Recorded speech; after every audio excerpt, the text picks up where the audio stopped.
வணக்கம். தமிழ் ஃபுட் கார்னர்ல வெண்டைக்காயோட வேர்க்கடலை சேர்த்து பொரியல் பண்ண போறோம். 300 கிராம் வெண்டைக்காயை வாஷ் பண்ணிட்டு ஈரம் போக தொடச்சு இந்த சைஸ்க்கு கட் பண்ணி நல்லா ஃபேன் காத்துல காய வச்சு எடுத்து வச்சிருக்கேன். இந்த மாதிரி ஈரம் போக தொடச்சு ஃபேன் காத்துல காய வச்சிட்டோம்னா வெண்டைக்காயோட விழுவிழுப்பு தன்மை ஓரளவு குறைஞ்சிரும். இந்த பேன்ல 1.5 டேபிள் ஸ்பூன் எண்ணெய் சூடானதும் அரை கப் வறுத்த வேர்க்கடலை சேர்க்கிறேன். இதனுடைய வெயிட் பார்த்தீங்கன்னா 100 கிராம் இருக்கும். இந்த வேர்க்கடலையை ஒரு 2 நிமிஷத்துக்கு எண்ணெயிலேயே வறுத்துக்கங்க. வறுத்த வேர்க்கடலைங்கிறதுனால 2 நிமிஷம் வறுத்தா போதும். நீங்க வறுக்காத வேர்க்கடலை சேர்த்தீங்கன்னா கூட கொஞ்சம் நேரம் நல்லா வேர்க்கடலை கிறிஸ்பி ஆற வரையும் வறுத்துக்கங்க. வேர்க்கடலை வறுபட்டுருச்சு. வேர்க்கடலையை மட்டும் தனியா எடுத்து வச்சுக்கலாம். நல்லா எண்ணெயை வடிச்சிட்டு எடுத்து வச்சுக்கோங்க. மீதி இருக்கிற எண்ணெயில கொஞ்சமா கறிவேப்பிலை இலைகள் சேர்க்கிறேன். இதை எண்ணெயிலேயே வறுத்துட்டு இதை தனியா எடுத்து வச்சுக்கலாம். இதை கடைசியில சேர்த்தோம்னா நம்ம வெண்டைக்காய் பொரியல் சாப்பிடும் போது நல்லா கிறிஸ்பியா இருக்கும். நல்ல ட்ரையா உள்ள கறிவேப்பிலை இலைகள் சேர்த்துக்கங்க. இப்ப நல்லா கிறிஸ்பியா வறுபட்டுருச்சு, எடுத்து வச்சிடலாம்.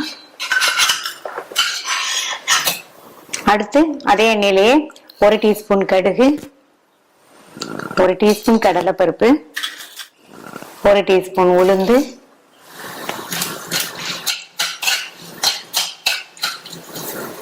எல்லாம் நல்லா பொரிஞ்சதுக்கு அப்புறமா 1/4 டீஸ்பூன் சீரகம் சேர்த்துட்டு கூடவே 1/4 கப் அளவுக்கு பொடியா கட் பண்ண வெங்காயம் சேர்க்கிறேன்.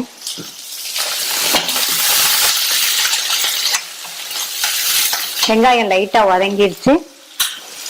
கட் பண்ணி வச்ச வெண்டைக்காய்,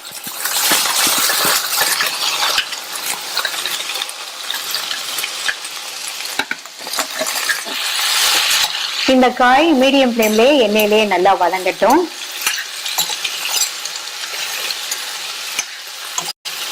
பாதி வதங்கினதுக்கு அப்புறமா உப்பு சேர்த்துக்கலாம். காய் வதங்கிட்டு இருக்கட்டும். நம்ம வறுத்த வேர்க்கடலையில பாதி வேர்க்கடலைய ஒரு ட்ரையான மிக்ஸி ஜார்ல சேர்க்கிறேன். இது கூட 7-8 பல் பூண்டை தோலோடையே சேர்த்து மிக்ஸிய ஸ்பீடா ஓட விடாம பல்ஸ்ல 2 தடவை போட்டு லேஸ் கொரகொரப்பா இருக்கிற மாதிரி அரைச்சுக்கலாம். வெண்டைக்காய் வதங்கி பாதி அளவுக்கு வெந்திருக்கு. நம்ம வெண்டைக்காய ஃபேன் காத்துல காய வச்சதுனால கொஞ்சம் கூட விழுவிழுப்பு தன்மையே இல்ல பாருங்க. இது கூட 2 பிஞ்ச் மஞ்சள் தூள், 1 டீஸ்பூன் தனி மிளகாத்தூள், 1/2 டீஸ்பூன் மல்லித்தூள், தேவையான அளவு உப்பு சேர்த்து நல்லா கலந்து விட்டுருங்க. இது ஒரு 3 நிமிஷத்துக்கு வதங்கட்டும். இப்ப வெண்டைக்காய் ஆல்மோஸ்ட் வதங்கிடுச்சு. இது கூட நம்ம அரைச்ச வேர்க்கடலை பூண்டு பொடியை சேர்த்து நல்லா மிக்ஸ் பண்ணி விட்டுருங்க. ஸ்டவ் சிம்ல வச்சு 2 நிமிஷம் மட்டும் இருக்கட்டும். 2 நிமிஷம் ஆச்சு. இதுல மீதி உள்ள வறுத்த வேர்க்கடலை, வறுத்த கருவேப்பிலை சேர்த்துட்டு நல்லா கலந்து விட்டுருங்க.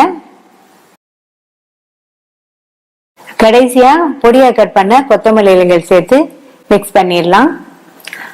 சுவையான வெண்டைக்காய் வேர்க்கடலை பொரியல் ரெடி ஆயிடுச்சு.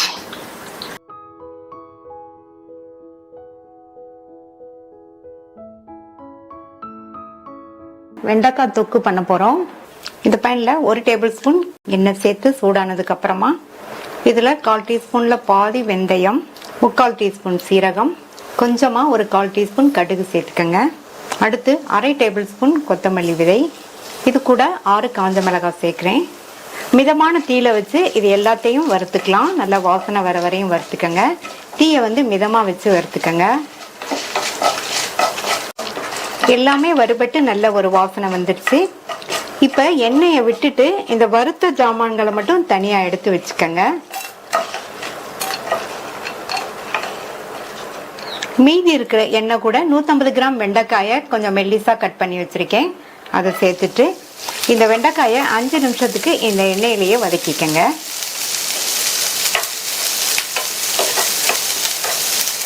அஞ்சு நிமிஷமா வதக்கி வெண்டைக்காய் 3/4 பங்கு அளவுக்கு வெந்திருக்கு. இதுல ஒரு 5ல இருந்து 6 பல் பூண்டை தோலோடையே சேர்த்துக்கங்க. ஒரு சின்ன தக்காளியை ரஃப்பா கட் பண்ணி சேர்த்துக்கலாம். ஒரு சின்ன பீஸ் புளி, கொஞ்சமா மஞ்சள் தூள், எல்லாத்தையும் மறுபடியும் ஒரு 3ல இருந்து 4 நிமிஷத்துக்கு வதக்கிக்கலாம். இப்போ 4 நிமிஷம் ஆச்சு. எல்லாமே நல்லா வதங்கிருச்சு. வெண்டைக்காயுமே நல்ல கலர் மாதிரி வதங்கியிருக்கு. இந்த அளவுக்கு வதக்கிக்கிட்டாதான் நமக்கு வெண்டைக்காயோட விடுவிழுப்பு தன்மை தெரியாமல் இருக்கும். இப்போ இதை ஆற விட்டுறலாம். இந்த மிக்ஸி ஜாரில் நம்ம மிளகாவோடு சேர்த்து வறுத்த எல்லாத்தையும் சேர்த்துக்கலாம். இதை தண்ணி எதுவும் சேர்க்காம இந்த மாதிரி கோர்ஸாக அரைச்சிட்டு இது கூட வதக்கி வச்ச வெண்டைக்காயை சேர்த்துக்கலாம். இந்த பச்சடிக்கு தேவையான அளவு உப்பு சேர்த்துட்டு தண்ணி எதுவும் சேர்க்காம கோர்ஸாக இருக்கிற மாதிரியே அரைச்சிட்டு வந்துடுங்க. மிக்சியை ஸ்பீடாக ஓட விடாமல் பல்ஸ் மோடில் போட்டு விட்டு விட்டு அரைச்சி எடுத்துக்கலாம். அரைச்சாச்சு. இந்த மாதிரி கோர்ஸாக இருக்கிற மாதிரி அரைச்சிக்கங்க. இதை வேறொரு பவுலுக்கு மாற்றிட்டு தாளிப்பு போட்டுடலாம்.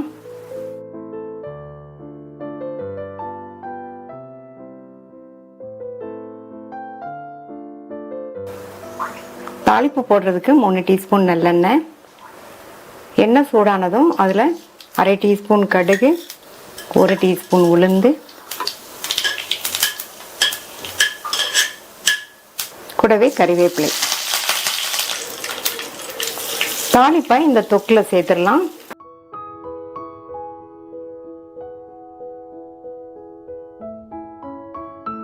வெண்டைக்காய் மசாலா பண்ண போறோம். 1/4 கிலோ வெண்டைக்காயை நல்லா வாஷ் பண்ணிட்டு ஈரம் போக தொடச்சு கொஞ்சம் நீள நீள சைஸா கட் பண்ணி வச்சிருக்கேன். இதுல 3/4 டீஸ்பூன் தனி மிளகாத்தூள், அரை டீஸ்பூன் சால்ட், 1 டீஸ்பூன் கடலை மாவு. இதை எல்லாம் ஒண்ணா மிக்ஸ் ஆகுற மாதிரி நல்லா கலந்து விட்டுறலாம். தேவைப்பட்டா கொஞ்சமா மட்டும் இந்த மாதிரி தண்ணி தெளிச்சா போதும்.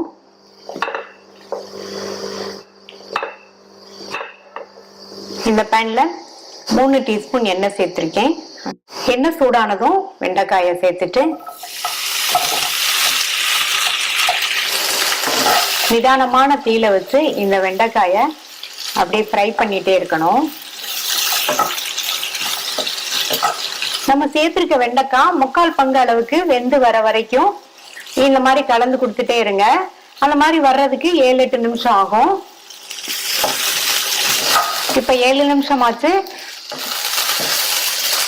வெண்டைக்காய் எண்ணெயிலேயே வதங்கி 3/4 பங்கு அளவுக்கு வெந்திருக்கு. இதை தனியா எடுத்து வச்சுட்டு அடுத்து இந்த பேன்ல 4 டீஸ்பூன் எண்ணெய். எண்ணெய் சூடானதும் இதுல அரை டீஸ்பூன் சீரகம். சீரகம் பொரிஞ்சிருச்சு. இதுல அரைக்கப் அளவுக்கு பொடியா கட் பண்ண வெங்காயம். வெங்காயத்தை நல்லா பொடியா கட் பண்ணிக்கணும். வெங்காயம் லைட்டா வதங்கட்டும். கலர் மாறுற அளவு வதங்க வேண்டியதில்லை.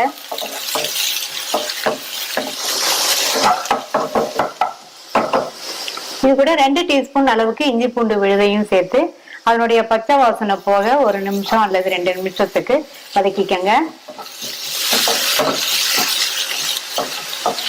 இப்ப பச்சை வாசனை எல்லாம் போயிடுச்சு. 2 சின்ன சைஸ் தக்காளிய பேஸ்டா அரைச்சு வச்சிருக்கேன். அதை சேர்த்துட்டு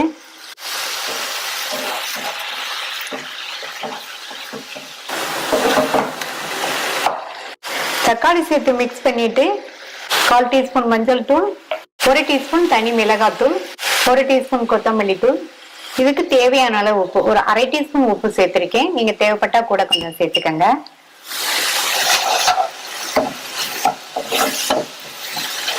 நல்லா கலந்து விட்டுட்டு இதுல 3/4 கப் தண்ணி சேர்க்கிறேன்.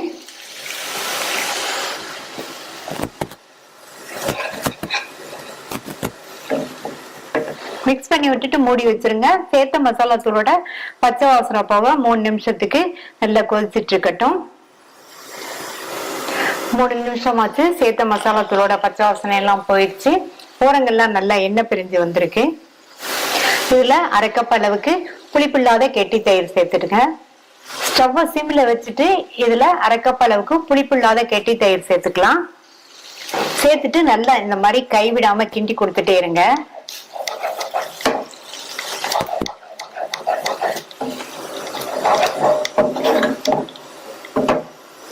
இந்த மாதிரி மிக்ஸ் பண்ணிட்டு மறுபடியும் மூடி போட்டு ஒரு 3 நிமிஷத்துக்கு குக் ஆகிட்டு இருக்கட்டும்.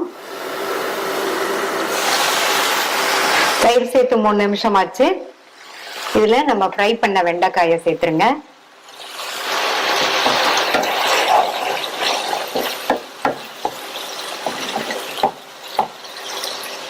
வெண்டைக்காய் சேர்த்து கலந்து விட்டாச்சு. இதுல 1/2 கப் தண்ணி சேர்க்கிறேன்.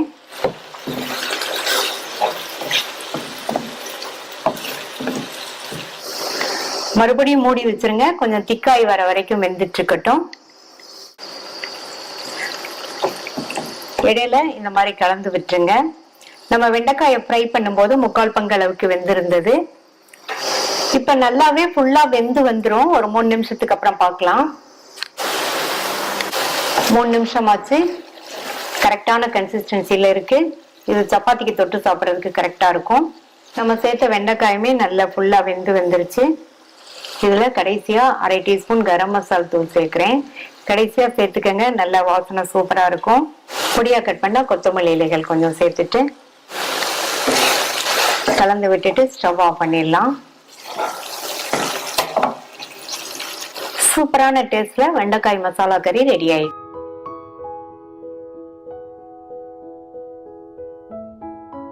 ஈஸியான முறையில வெண்டைக்காய் பொரியல் பண்ண போறோம். 400 கிராம் வெண்டைக்காயை நல்லா வாஷ் பண்ணி காட்டன் துணியில துடைச்சிட்டு இந்த சைஸ் துண்டுகளா கட் பண்ணி ஃபேன் காத்துல காய வச்சு எடுத்து வச்சிருக்கேன். இந்த ப்ராசஸ் பண்ணோம்னா வெண்டைக்காயில உள்ள விழுவிழுப்பு தன்மை ஓரளவு குறையும். இந்த பொரியலுக்கு ஒரு பொடி அரைக்க போறோம். இந்த பொடி பாத்தீங்கன்னா இந்த பொரியலுக்கு ஒரு சூப்பரான டேஸ்ட் கொடுக்கும். ஒரு ஈரமில்லாத மிக்ஸி ஜார் எடுத்துக்கங்க. இதுல 1/4 கப் பொட்டுக்கடலை, 6 to 7 பல் பூண்டு, ஒரு 1/4 டீஸ்பூன் மிளகு, 1 டீஸ்பூன் தனி மிளகாத்தூள், இந்த பொடிக்கு தேவையான அளவு உப்பு. இதை லைட் கோர்ஸா இருக்கிற மாதிரி அரைச்சிட்டு வந்துடலாம். இந்த பேன்ல 1 டேபிள் ஸ்பூன் எண்ணெய் சூடாயிடுச்சு. அதுல 1 டீஸ்பூன் கடுகும் 1 டீஸ்பூன் உளுந்தும் சேர்த்துட்டு கடுகு பொரிஞ்சு உளுந்தெல்லாம் நல்லா செவந்துடுச்சு. இதுல கட் பண்ண ஒரு மீடியம் சைஸ் வெங்காயம், 3 ஸ்லைஸ் பண்ண பச்சை மிளகாய், கறிவேப்பிலை, கூடவே 1/4 டீஸ்பூன்ல பாதி பெருங்காய பவுடர் சேர்த்துக்கலாம். இப்ப எல்லாத்தையும் லைட்டா வதக்கி விட்டுட்டு கட் பண்ணி வச்ச வெண்டைக்காயை சேர்த்துக்கலாம்.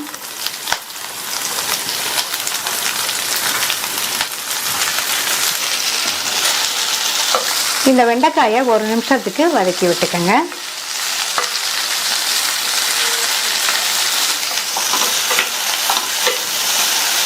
அடுத்து இதுல 1/4 டீஸ்பூன் மஞ்சள் தூள், பொடி அரைக்கும் போது உப்பு சேர்த்தோம். இப்ப இந்த காய்க்கு தேவையான அளவு உப்பு, நல்லா ஒண்ணு போல மிக்ஸ் பண்ணி விட்டுறலாம். இந்த காய் எண்ணெயிலேயே 4-5 நிமிஷத்துக்கு வதங்கட்டும். இப்ப 5 நிமிஷம் ஆச்சு. வெண்டைக்காய் பாதி அளவுக்கு வெந்திருக்கு. இது கூட நம்ம அரைச்ச அந்த பொடியை சேர்த்துக்கலாம். சேர்த்துட்டு நல்லா மிக்ஸ் பண்ணி விட்டுக்கணும்.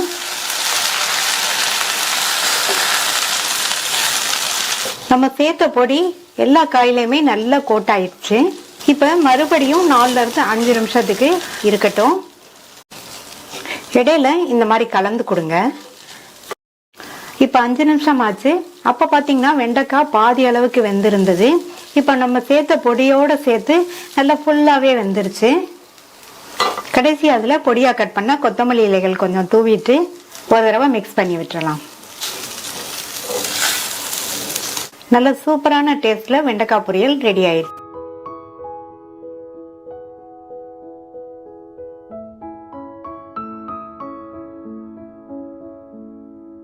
அடுத்து வெண்டைக்காய் பொட்டேட்டோ கறி எப்படி பண்றதுன்னு பார்க்கலாம். 300 கிராம் வெண்டைக்காயை நல்லா வாஷ் பண்ணிட்டு ஈரம் போக தொடச்சிட்டு இந்த சைஸ் துண்டுகளா கட் பண்ணி வச்சிருக்கேன். 3 மீடியம் சைஸ் உருளைக்கிழங்கு, அது 150 கிராம் இருக்கும். அதனுடைய மேல் தோலை சீவிட்டு கொஞ்சம் நீளமா இந்த திக்னஸ்க்கு கட் பண்ணி தண்ணியில சேர்த்திருக்கேன். இந்த பேன்ல 2 டேபிள் ஸ்பூன் எண்ணெய் சேர்க்கிறேன்.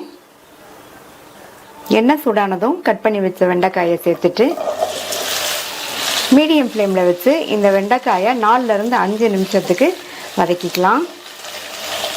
இது கூட 1/4 டீஸ்பூன் மஞ்சள் தூள் சேர்த்து வதக்கிக்கங்க. இது மாதிரி வெண்டைக்காயை வதக்கிட்டோம்னா அதனுடைய விழுவிழுப்பு தன்மை போயிடும். வெண்டைக்காயுமே ஓரளவு வெந்து வந்துடும். இப்போ 5 நிமிஷமாச்சு, வெண்டைக்காயும் ஓரளவுக்கு வதங்கியிருக்கு, அதனுடைய விழுவிழுப்பு தன்மையும் போயிடுச்சு. இந்த வெண்டைக்காயை தனியாக எடுத்து வச்சுக்கலாம். வெண்டைக்காயை வதக்கி எடுத்துட்டு மீதி உள்ள எண்ணெயிலேயே 1 டீஸ்பூன் கடுகு பொரிஞ்சதும் அதில் 1 டீஸ்பூன் சீரகம் சேர்த்துக்கங்க. கூடவே 1 டீஸ்பூன் கொத்தமல்லி விதையை இடித்து சேர்த்துக்கலாம். அடுத்து 1/4 டீஸ்பூன் பெருங்காய பவுடர். ஸ்டவ்வை லோ ஃப்ளேமில் வச்சு நல்லா மிக்ஸ் பண்ணி விட்டுட்டு கட் பண்ணி வச்ச உருளைக்கிழங்க தண்ணியை நல்லா கம்ப்ளீட்டாக வடிச்சிட்டு சேர்த்துக்கலாம். இப்போ இதை நல்லா கலந்து விட்டுட்டு இந்த உருளைக்கிழங்குக்கு மட்டும் தேவையான அளவு உப்பு சேர்த்துட்டு நல்லா மிக்ஸ் பண்ணி விட்டுருங்க. ஸ்டவ்வை மீடியம் ஃப்ளேமில் வச்சு இந்த உருளைக்கிழங்கை ஃப்ரை பண்ணணும். நல்லா ஃப்ரை ஆகி வர்றதுக்கு 4லேருந்து 5 நிமிஷம் ஆகும். மூடி போடுறேன், அப்பப்போ ஓப்பன் பண்ணி பார்த்து வதக்கி விட்டுக்கங்க. 5 நிமிஷமாச்சு, உருளைக்கிழங்கெல்லாம் நல்லா சாஃப்டாக வெந்துருச்சு. உருளைக்கிழங்க ஒரு சைடு ஒதுக்கி வச்சுட்டு இந்த எண்ணெயில் 1 டீஸ்பூன் நல்லா க்ரஷ் பண்ண இஞ்சி, கூடவே 2 பச்சை மிளகாவை கட் பண்ணி சேர்த்துட்டு இந்த எண்ணெயிலேயே 2ஐயும் வதக்கி விட்டுக்கங்க.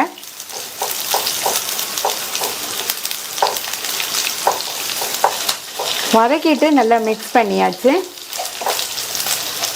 இதில் ஃபஸ்ட்டு நம்ம வதக்கின வெண்டைக்காயை சேர்த்துக்கலாம்.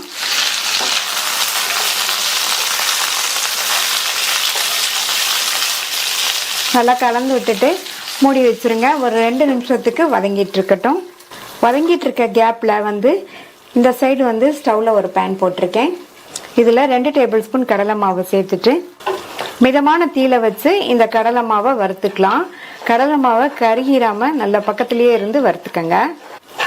நல்ல ஒரு வாசனை வரணும், அப்போ தான் அந்த கறியில் சேர்க்கும்போது டேஸ்ட்டு நல்லாயிருக்கும். கடலை மாவோட பச்சை வாசனை தெரியாமல் இருக்கும். மாவு பச்சை வாசனை போக வறுபட்டுருச்சு. அடுத்து இதில் 1 டீஸ்பூன் தனி மிளகாத்தூள் சேர்க்குறேன். நீங்கள் உங்களுடைய காரத்துக்கு தகுந்தபடி சேர்த்துக்கங்க. இதையும் சேர்த்து நல்லா மிக்ஸ் பண்ணி விட்டுறலாம். வெண்டைக்காய் உருளைக்கிழங்கு எல்லாம் சேர்ந்து 2 நிமிஷம் வதங்கிடுச்சு. நம்ம வறுத்த அந்த கடலை மாவு, மிளகாத்தூள் இதை சேர்த்துட்டு இது கூட 3 டீஸ்பூன் கொத்தமல்லி தூளும் 1/2 டீஸ்பூன் கரம் மசால் தூளும் அப்புறமா உப்பு சேர்க்கணும். நம்ம உருளைக்கிழங்கை வதக்கிட்டு இருக்கும்போது உப்பு சேர்த்தோம். இப்போ இந்த சேர்த்த அந்த வெண்டைக்காய்க்கு தேவையான அளவு உப்பு சேர்த்துக்கலாம். உப்பு சேர்த்துட்டு இந்த மசாலாவில் எல்லாம் ஒன்றா மிக்ஸ் ஆகிற மாதிரி நல்லா மிக்ஸ் பண்ணி விட்டுருங்க. வெண்டைக்காயோட உருளைக்கிழங்கு சேர்த்து இதே மெத்தடில் நீங்கள் ட்ரை பண்ணி பாருங்கள். ரொம்ப ரொம்ப நல்லாயிருக்கும். நல்லா மசாலாவில் மிக்ஸ் பண்ணி விட்டாச்சு. இப்போ ஒரு 2 நிமிஷத்துக்கு எல்லாம் நல்லா ஒன்று சேர்ந்து வதங்கிட்டு இருக்கட்டும். இப்போ 2 நிமிஷம் ஆச்சு. ஸ்டவ் ஆஃப் பண்ணிடுங்க. ஆஃப் பண்ணிவிட்டு இதில் 1 டீஸ்பூன் போல் லெமன் ஜூஸ் பிழிஞ்சு விட்டுக்கலாம். இந்த மாதிரி கடைசியில் கொஞ்சமாக லெமன் விட்டோம்னா லேசான புளிப்பு சுவையோட இந்த கறி சாப்பிட்றதுக்கு ரொம்ப டேஸ்ட்டாக இருக்கும். லெமன் ஜூஸ்க்கு பதில் நீங்கள் மசாலா பொடியெல்லாம் சேர்க்கும்போது 1 டீஸ்பூன் ஆம்ச்சூர் பவுடர் இருந்தாலும் சேர்த்துக்கங்க, அதுவும் நல்லாயிருக்கும். லெமன் ஜூஸ் சேர்த்து நல்லா கலந்து விட்டுறலாம். டிஃப்ரெண்ட்டான டேஸ்ட்டில் சூப்பராக வெண்டைக்காய் உருளைக்கிழங்கு கறி ரெடி ஆயிடுச்சு. வெண்டைக்காய் தயிர் பச்சடி பண்ண போகிறோம். 100 கிராம் வெண்டைக்காயை நல்லா வாஷ் பண்ணி காட்டன் துணியில் ஈரம் போக தொடச்சிட்டு இந்த சைஸ் துண்டுகளாக கட் பண்ணி ஃபேன் காற்றுல ஒரு 1/2 மணி நேரமாக காய வச்சுருக்கேன்.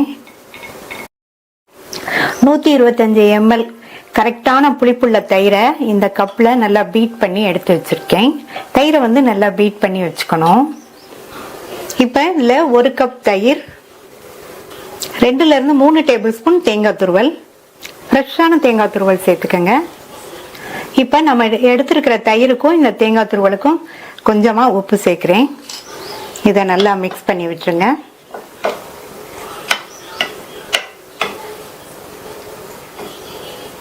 இது இருக்கட்டும். இந்த பேன்ல 2 டீஸ்பூன் எண்ணெய் சூடாயிடுச்சு. அதில் 1 டீஸ்பூன் கடலைப்பருப்பு, 1/2 டீஸ்பூன் உளுந்து, கூடவே 1/2 டீஸ்பூன் கடுகும் சேர்த்து, இது கூட கொஞ்சமாக கறிவேப்பிலை இலைகள், 1 பச்சை மிளகாவை குட்டி குட்டியாக கட் பண்ணி சேர்த்துக்கலாம். 1 டீஸ்பூன் அளவுக்கு பொடியாக கட் பண்ண இஞ்சியை லைட்டாக வதக்கிட்டு இது கூட 2 டேபிள் ஸ்பூன் அளவு பொடியாக கட் பண்ண வெங்காயமும் சேர்த்து இந்த வெங்காயத்தையும் 1 நிமிஷத்துக்கு நல்லா வதக்கி விட்டுக்கலாம். வெங்காயம் வதங்கிட்டு இருக்கும்போது இதில் கொஞ்சமாக உப்பு சேர்த்துக்கலாம். அப்போ தயிரில் கொஞ்சம் உப்பு சேர்த்துருக்கோம். இப்போ இதுக்கு தேவையான அளவு உப்பு சேர்த்தாச்சு.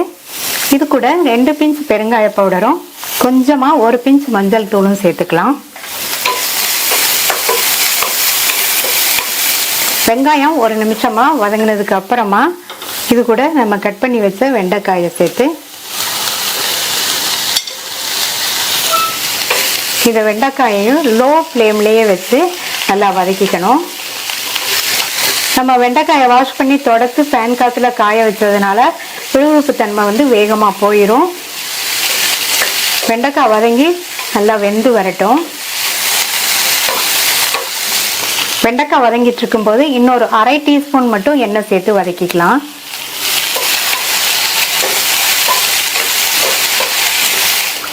அஞ்சாறு நிமிஷமா லோ ஃப்ளேம்லேயே வச்சு வதக்கி வெண்டைக்காய் பார்த்தீங்கன்னா சுருங்கலை, ஆனால் கரெக்டாக வெந்திருக்கு. இப்போ இதை நம்ம ரெடி பண்ணி வச்ச இந்த தயிர் கலவையில் சேர்த்துடலாம்.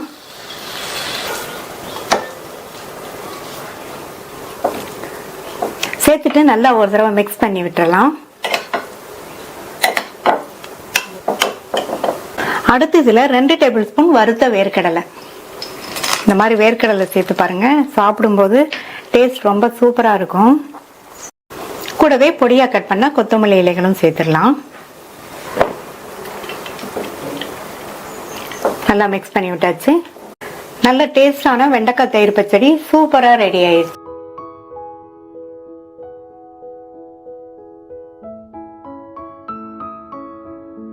வெண்டைக்காய் பச்சடி பண்ண போறோம். 300 கிராம் வெண்டைக்காயை வாஷ் பண்ணிட்டு காட்டன் துணியில ஈரம் போக தொடச்சிட்டு இந்த மாதிரி சைஸ் துண்டுகளா கட் பண்ணி அதுக்கப்புறமா ஃபேன் காத்துல ஒரு 15 நிமிஷம் காய வச்சு எடுத்து வச்சிருக்கேன். இந்த மாதிரி பண்ணோம்னா வெண்டைக்காயில் உள்ள விழுவிழுப்பு தன்மை எல்லாம் குறையும். இப்போ பச்சடி பண்ண ஸ்டார்ட் பண்ணலாம். ஸ்டவ்ல ஒரு பேன் போட்டு சூடு பண்ணியிருக்கேன். அதுல 1 டேபிள் ஸ்பூன் எண்ணெய் சூடானதும் அதுல 1/2 டீஸ்பூன் கடுகு பொரிஞ்சதும் 1/2 டீஸ்பூன் சீரகமும் சேர்த்து நல்லா சீரகத்தையும் பொரிய வச்சுருங்க. இந்த மாதிரி பச்சடிக்கு சீரகம் சேர்த்தோம்னா நல்லா இருக்கும். அடுத்து கறிவேப்பிலை சேர்க்கிறேன். இது கூட ஒரு கட் பண்ண காஞ்ச மிளகாய், அடுத்து ஒரு மீடியம் சைஸ் பெரிய வெங்காயத்தை இந்த மாதிரி சைஸ்க்கு கட் பண்ணி அதையும் சேர்த்துட்டு இந்த வெங்காயத்தை லைட்டா வதக்கி விட்டா போதும். ஏன்னா நம்ம அடுத்து வெண்டைக்காயை சேர்த்து வதங்கும் போது இந்த வெங்காயமுமே சேர்த்து வதங்கிடும். அதனால லைட்டா வதக்கி விட்டுக்கோங்க. அடுத்து கட் பண்ணி வச்ச இந்த வெண்டைக்காயை சேர்த்துக்கலாம். இந்த வெண்டைக்காயை மீடியம் ஃப்ளேம்ல வச்சு நல்லா வதக்கிக்கணும். இந்த மாதிரி வதக்கிட்டோம்னா வெண்டைக்காயில் உள்ள விழுவிழுப்பு தன்மை கொஞ்சம் கூட இல்லாம வதங்கிடும். அந்த அளவுக்கு வதக்கிக்கணும். இப்போ ஒரு 2 நிமிஷம் கிட்ட வதக்கியிருக்கேன். வெண்டைக்காயில் இன்னுமே விழுவிழுப்பு தன்மை தெரியுது பாருங்க. இன்னுமே நல்லா இதனுடைய விழுவிழுப்பு தன்மை போற அளவுக்கு வதக்கிக்கணும். மறுபடியும் ஒரு 4 நிமிஷம் போல வதக்கி வெண்டைக்காயில் உள்ள விழுவிழுப்பு தன்மை எல்லாம் கம்ப்ளீட்டா போயிடுச்சு பாருங்க. இந்த அளவுக்கு வதக்கிக்கணும். அப்பதான் பச்சடி நல்லா இருக்கும். அடுத்து இது கூட 2 சின்ன தக்காளியை குட்டி குட்டியா கட் பண்ணி வச்சிருக்கேன். அந்த தக்காளியை சேர்த்துட்டு தக்காளியோடு சேர்த்து நல்லா மறுபடியும் ஒரு பரட்டி விட்டுருங்க. அடுத்து இது கூட 1/4 டீஸ்பூன் மஞ்சள் தூள், 1 டீஸ்பூன் தனி மிளகாத்தூள், 1 டீஸ்பூன் கொத்தமல்லி தூள், அதுக்கப்புறமா இந்த பச்சடிக்கு தேவையான அளவு உப்பையும் சேர்த்துட்டு ஒரு நெல்லிக்காய் சைஸ் அளவு புளியை ஒரு 1/4 கப் தண்ணியில கரைச்சி வடிகட்டி எடுத்து வச்சிருக்கேன். அந்த புளி கரைசலையும் இப்பவே சேர்த்துடலாம். சேர்த்துட்டு நல்லா வதக்கி விட்டுருங்க. இந்த புளிக்கரைசல், தக்காளி, சேர்த்த மிளகாத்தூள், மல்லித்தூள் எல்லாத்தோட பச்சை வாசனை போகிற அளவுக்கு ஒரு 2 நிமிஷம் எல்லாமே நல்லா ஒன்றா சேர்ந்து வதங்கிட்டு இருக்கட்டும். நான் இதில் தனி மிளகாத்தூளும் மல்லித்தூளும் சேர்த்துருக்கேன். இதுக்கு பதில் நீங்கள் உங்கள் காரத்துக்கு தகுந்தபடி குழம்பு மிளகாய் தூளோ அல்லது சாம்பார் தூளோ சேர்த்துக்கங்க. சேர்த்த புளிக்கரைசல், மசாலா தூள் இது 2ஓட பச்சை வாசனையும் நல்லா போயிடுச்சு. இப்போ தண்ணி சேர்க்கணும். தண்ணி நான் 3/4 கப் தண்ணி சேர்க்க போகிறேன். இந்த அளவு தண்ணி சேர்த்தா போதும், இதுக்கு மேலே தண்ணி சேர்க்க வேண்டியதில்லை. இப்போ மூடி வச்சிடலாம். நல்லா எல்லாம் ஒன்று சேர்ந்து கொதிச்சு பச்சடி பக்குவத்துக்கு வத்தி வரட்டும். எல்லாம் நல்லா ஒன்று சேர்ந்து கொதிச்சு நம்ம சேர்த்து தண்ணியும் ஓரளவு வத்தி பச்சடி ரெடி ஆயிடுச்சு. இந்த கன்சிஸ்டன்சி இருந்தால் கரெக்டாக இருக்கும். இப்போ ஸ்டவ் ஆஃப் பண்ணிடலாம். சுவையான வெண்டைக்காய் பச்சடி ரெடி ஆயிடுச்சு. நீங்களும் இதை ட்ரை பண்ணி பார்த்துட்டு உங்கள் கமெண்ட்ஸை சொல்லுங்கள். தேங்க்யூ.